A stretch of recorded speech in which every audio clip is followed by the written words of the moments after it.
B.J. Habibie. 25 Juni 1936, dari Parepare lahir sang jenius yang membanggakan Indonesia. Sosok yang lahir dari latar belakang keluarga yang berpendidikan dan juga religius, menjadikannya sosok yang religius, sikap disiplin, dan mental yang teguh pada prinsip.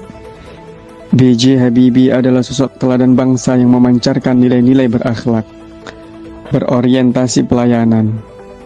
Beliau rela meninggalkan karir gemilang di Jerman hanya demi satu tujuan, yaitu mengabdi untuk kemajuan bangsa. Akuntabel, Habibie dikenal jujur, disiplin, dan penuh tanggung jawab, baik dalam riset ilmiah maupun saat mengemban amanah sebagai Menteri Riset dan Teknologi, dan bahkan menjadi presiden. Kompeten, kecerdasannya melahirkan karya besar di bidang teknologi kedirgantaraan, menjadikan Indonesia diperhitungkan dunia.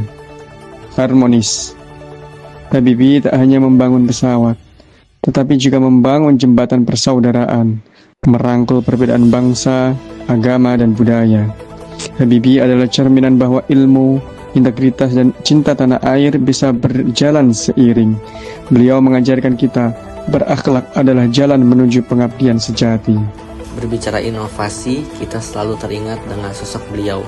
Karya Habibie mengembangkan Habibie Vector adalah konsep ilmiah dan pendekatan teknik yang dikembangkan dalam bidang teknologi kedirgantaraan, khususnya dalam perancangan dan analisis konstruksi pesawat terbang.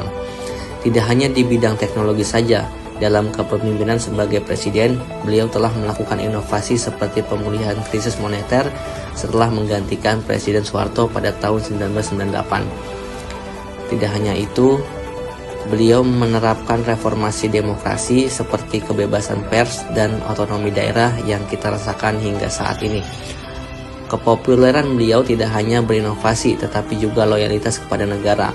Saya teringat dengan kata-kata beliau, yaitu, "Saya bisa saja hidup nyaman di luar negeri, tetapi hati dan jiwa saya tetap untuk Indonesia." Kata-kata tersebut yang mengingatkan kita bahwa loyalitas beliau sudah tidak diragukan lagi. Meninggalkan karir gemilang di Jerman dengan posisi tinggi dan bergengsi sebagai wakil presiden direktur di perusahaan pesawat Jerman. Tetapi ia memilih pulang ke Indonesia saat dipanggil oleh Presiden Soeharto pada tahun 1970-an. Tujuan membangun industri strategis nasional, terutama industri pesawat terbang atau IPTN. Dalam membangun IPTN, beliau melakukan kolaboratif dengan membentuk tim insinyur lintas negara untuk mendesain dan struktur pesawat. Dalam proyek pesawat N250, ia mengajak beberapa anak bangsa untuk terlibat sekaligus menjalin kerjasama dengan pakar asing dalam beberapa bidang teknis. Baharudin Yusuf Habibie adalah tokoh bangsa yang mampu menghadirkan teladan nyata dalam mengaktualisasikan nilai-nilai berakhlak. Beliau menunjukkan kompetensi tinggi melalui pengetahuan ilmu pengetahuan dan teknologi, khususnya dalam bidang dirgantara yang membawa nama Indonesia di kancah internasional. Kemampuan ini tidak hanya mencerminkan kecerdasan intelektual, tetapi dedikasi untuk memberikan manfaat sebesar-besarnya kepada masyarakat yang sejalan dengan prinsip berorientasi pelayanan. Habibie membuktikan bahwa pelayanan terbaik kepada bangsa dapat diwujudkan dengan kerja nyata dan karya yang berdaya guna. Keteladanan Habibie memberikan refleksi yang mendalam bagi ASN Kementerian Agama.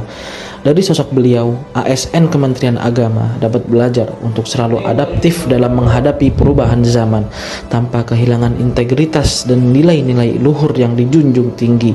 Habibie juga mencontohkan pentingnya kolaborasi dengan berbagai pihak demi terwujudnya tujuan besar bangsa. Dengan demikian, ASN Kementerian Agama dapat meneladani B.J. Habibie dengan bekerja profesional, membangun sinergi, serta menghadirkan pelayanan publik yang amanah, inklusif, dan bermanfaat bagi seluruh umat. Sahabat muda Indonesia, dimanapun berada dan apapun peran dan posisi Anda, kita semua memikul tanggung jawab yang sama, menjaga dan membangun negeri ini. B.J. Habibie pernah berkata, "Keberhasilan bukanlah milik orang yang sekedar pintar, melainkan milik mereka yang tak pernah berhenti berusaha. Mari kita jadikan setiap ilmu, setiap karya, dan setiap langkah kecil sebagai wujud cinta kepada bangsa.